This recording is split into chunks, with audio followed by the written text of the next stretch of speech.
Yeah, today we're going to be talking about zero trust and going to be talking about it through the analogy of airport security. So a bit about me, I'm a developer advocate at a company called Pomerium. We're a zero trust based security software that sits at your network edge or in Kubernetes. I'm from Montreal, Quebec, Canada, and I'm Nikki T online pretty much everywhere. And you can find all my socials and stuff there at nikkiT.online. And cool. So what are we going to cover? So we're going to go over why zero trust matters.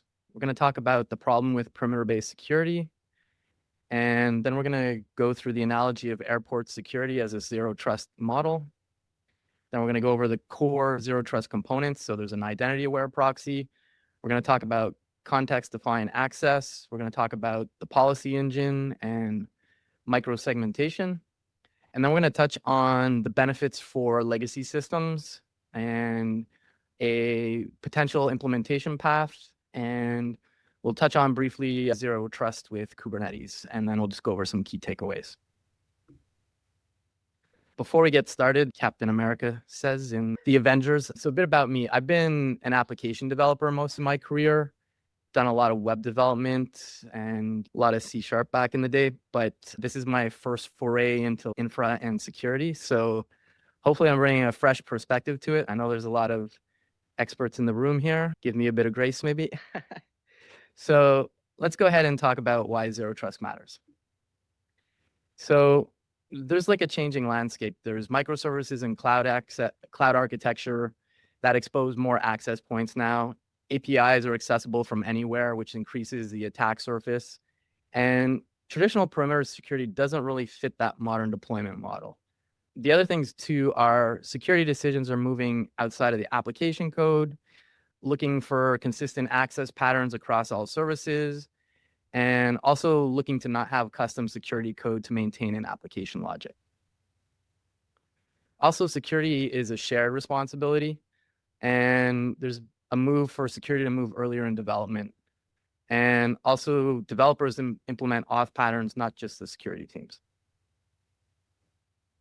So let's go over the problem with perimeter-based security. And I want to mention that this is not a talk about bashing VPNs. Everybody has VPNs probably, but this is just to address some facts about perimeter-based security.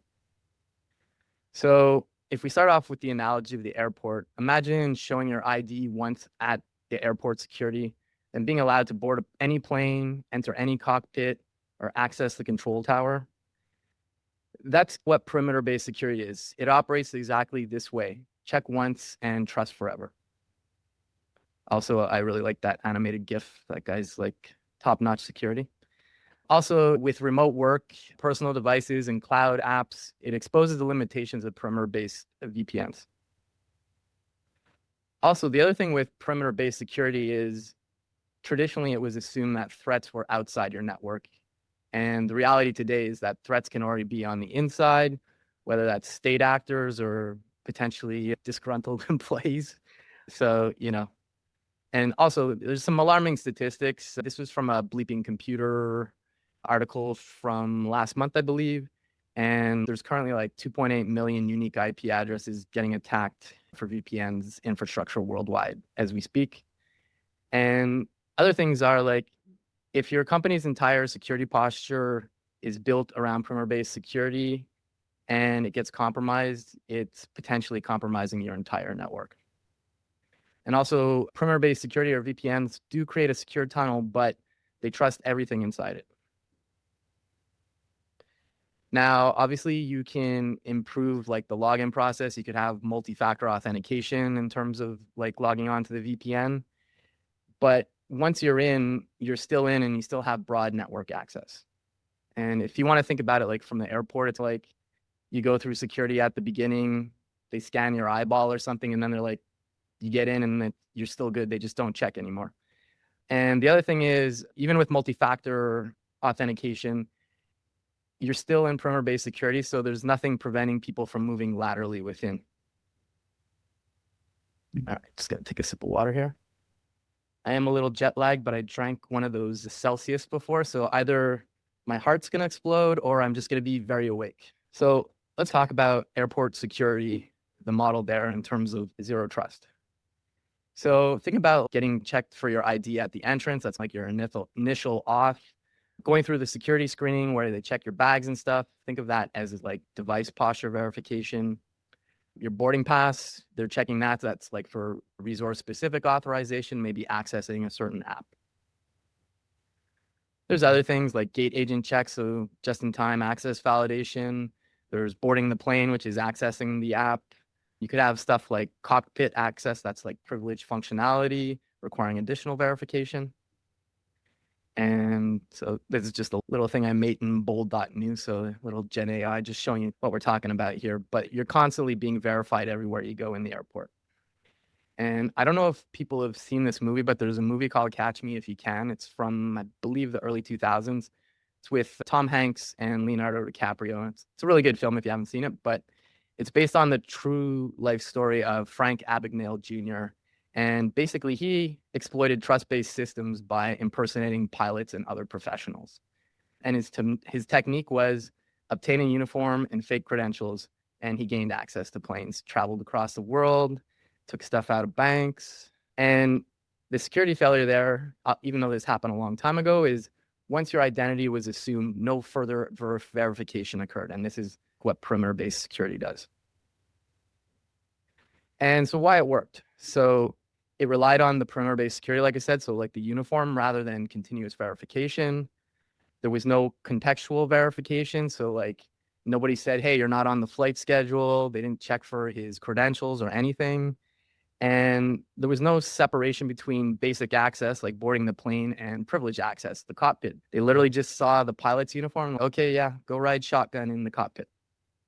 And there was just no monitoring of suspicious behavior patterns. I'm just going to read this verbatim because this is from, there's a link to this in the resources, or you can click on the link here if you get the slide deck. But this is a talk that Frank gave at one of the Google Talks. And he said, all I saw was a uniform and said to myself, if I had that uniform on and I walked in a bank, it'd be a lot easier to cash a check than me walking in as just some young kid. So the whole thing was to get a uniform and do that. All right, let's just do a time check here. I don't know where the clock, oh, there it is. Okay, cool. All right, so yeah, let's just go over the core zero trust components. And the key principle is you never want to trust, you always want to verify. So if we keep with the airport analogy, think of the public internet as like just entering the airport. Think of the identity-aware proxy, which we'll talk about in a second, as like the entire airport security system.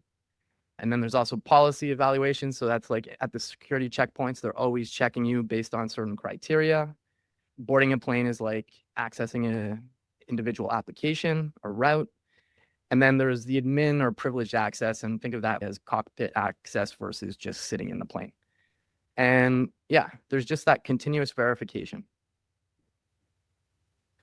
So let's talk about what an identity-aware proxy is. So it's a security service that sits between users and applications at your network's edge, or if it's in Kubernetes, there's an ingress controller potentially, but you can also secure it elsewhere, like the Kubernetes API, which we'll talk about briefly after. And it acts as a central point for all applications. And it operates at layer 7 in the network stack. So you have pretty much full control at that point to check things. And so like, here's just a short diagram to showcase what's going on here. So you have a user that wants to access some protected service on your internal network. And you have the identity-aware proxy, and that's comprised of a proxy, which just forwards the requests once you're authenticated and if you pass the policy checks. And that's the main difference with if you think about other access in general. A lot of times you might just have RBAC or just making sure you're logged in. With the policy engine, you can make that even more specific. And the idea is you really want to know the whole context of somebody and what they're trying to do and where they're trying to go. And if that all passes, you do end up accessing the internal resource. So let's just touch on context-defined access. So like I said, it's not about just your identity, it's about context. So that means, you know, who you are, what you're trying to access, where you're going to, which device are you on, what time of day is it, what kind of behavior is going on. And so if we look at this from the context of the airport again, someone with a pilot's ID trying to enter a cockpit during off hours at a gate where the plane isn't scheduled is a little sus. Shout out to SpongeBob. And if you think about this in the real world, think about like some engineer accessing a production database at 3 a.m. from an unrecognized device in a foreign country, even if they were able to log in. So let's talk a bit about the policy engine. Let's take another sip here. That Celsius is like dehydrating me. And I spilled some water. Nice. So if we think about it from the airport perspective again, the policy engine defines context-based rules for access. So these are all common things I'm sure you're familiar with at the airport. No liquids over 100 milliliters, or I don't know what that is in ounces if you're in the States, but that's clear specific restrictions, your ID, like your passport matching your boarding pass, who the name is and stuff. So that's like identity verification rules. And then also like flight crew just having valid credentials. That could be role-based access rules too. And there could be other things, your gate changes. So that means you get updated access permissions, or there's maintenance windows at the airport. So you're temporarily restricted access, or maybe there's like something going on in the airport that means the elevated verification requirements. So you might need more access to get into somewhere. Could be something like the crew changing and the credentials are no longer authorized and they get revoked. The list goes on in terms of analogies, but hopefully that's getting the point across a bit.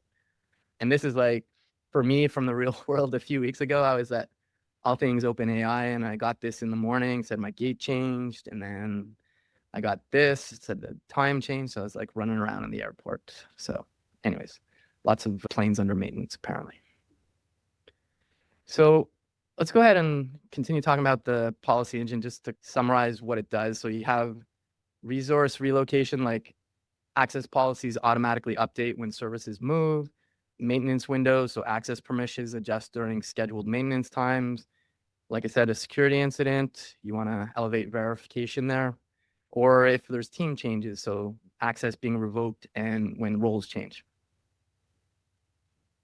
Now, let's just talk a bit about microsegmentation. And if you're familiar with perimeter-based security, there are next-gen VPNs that do talk about microsegmentation, but the layer at which VPNs are at, they're still at the network level. So like it's not true microsegmentation. It's really portion parts of the network that are segmented. But in zero trust, it's like literally like very granular. So like route X. And if you think about that in the context of the airport again, that's got the public concourse. So that's like the public facing surfaces, the boarding areas, which are the departments or team resources, individual planes or like specific apps. The cockpit, like I've mentioned a few times, it's like administrative functions. And the nice thing about microsegmentation is you really create the boundaries at the individual resource. So, and the other thing is, like I was mentioning with perimeter-based security, you can still have lateral movement once you're in the network. With true microsegmentation in zero trust, it's like I only have access to this route. If that gets compromised, it doesn't affect anything else. And you just want to enable least privilege access at the granular level, like I was mentioning. Now, obviously, there's always attackers. Doesn't mean, I don't know, I think everything eventually just gets hacked. That's just a fact of life. But putting these things in place makes it a lot harder for attackers. And let's just talk a bit about legacy apps real quick, because I don't know where everybody works at, but like I've worked at some places where some apps had basic auth or they just really didn't have good security in front of them. And basically there's a lot of things that you don't have with these legacy apps. And what you can do is with zero trust, you can actually put that IAP, the identity aware proxy, right in front of all those things, and you can immediately increase your security posture so that, you know, you'll get uniform security. Other things that you can put these in place if you want, but device posture, modern authentication with MFA, etc.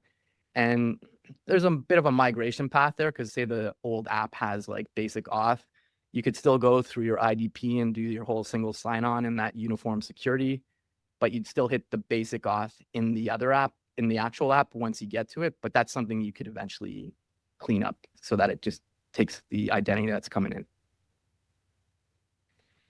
And here's just kind of like a short implementation path of what you could do. I will try not to spill water on myself this time. So you just want to assess what's going on in your network. So you want to maybe identify your critical apps, document some current access patterns, take inventory. And the other thing I'll say is that even though zero trust is better than perimeter-based security, the reality is a lot of people can't get rid of VPNs for whatever reason, so they can coexist. So if you wanted to pilot this, you could start with a single app, implement some basic identity verification, test it with a small group of people. And like I said, you can layer it with existing security.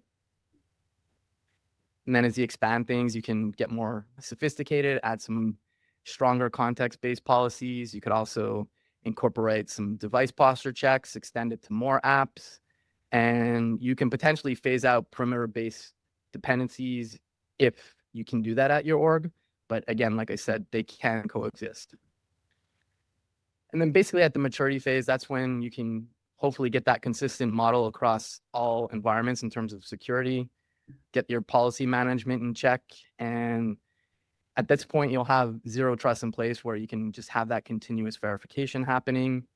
And if possible, you could replace your perimeter-based security. But again, like I said, some places you just can't do that, so they can coexist. And whatever is behind the IAP will definitely be more secure, even if it's in a perimeter-based security environment.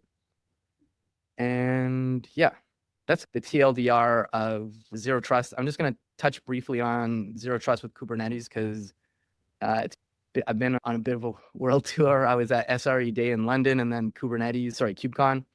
So I just touched on this a bit, but zero trust is actually a really perfect fit for Kubernetes environments.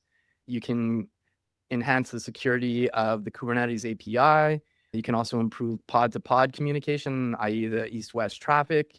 You can get that consistency with security, and you don't need to have authentication without, you can have authentication without network level trust. So all these things I'm mentioning about zero trust can apply even in the Kubernetes context. And they both operate at layer 7, so that's nice. So I'll just wrap up here, and hopefully the analogy is let it sink in what zero trust is. Hopefully everybody can piece it together based on the airport analogy. And just some other things to say is it's really about context. It's not the location. So network location is no longer a proxy for trust. You want to check every access every time. That's the continuous verification of zero trust. And you can incrementally adopt this. So start small, expand gradually. And yeah, you can definitely evolve things over time, like I mentioned in the implementation path. And that's pretty much it. There's a few resources here that you can check out.